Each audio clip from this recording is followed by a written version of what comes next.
ya que está en Bobejara, el guaraní es muy expresivo.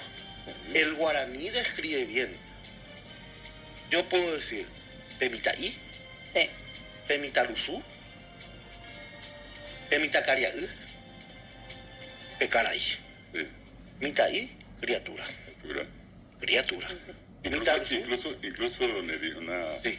una precisión, mitad en general significa Sí. niño. Sí, niño. Y mitad empieza, por ejemplo, con el niño pequeño de acá, lo que Sí. sabe, mitara, Mitaraí. mitara, es bebé. Claro. Luego está el mitaí, Sí. que para muchos llega hasta los 7, 8 años, ¿verdad? Y después ya está el Mitaruzú. mitad, después va a estar el mitaruzú, está el mitad cariaí, Sí. sigue siendo ¿Qué? mitad. Es como toda esa frecuencia antes de llegar a la adultez, ¿verdad? Y después Pero ya va a estar en general es cariaí. mitad hasta el adolescente en general Sí, entre la sí, gente, sí, ¿verdad? De Claro, mitad. por eso Mitaí. hay algo que quiero que Bobejara diga.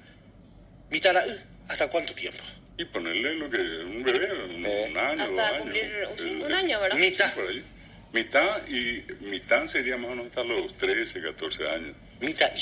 Mitad y un poco menos, ¿verdad? Sería 7, 8. ¿Sabes con qué se relaciona mucho esa parte? Con el tema del angelito. Claro. Del 0 a 7 años que no, sin mancha de Sí, pecado sí, original, sí. ¿verdad?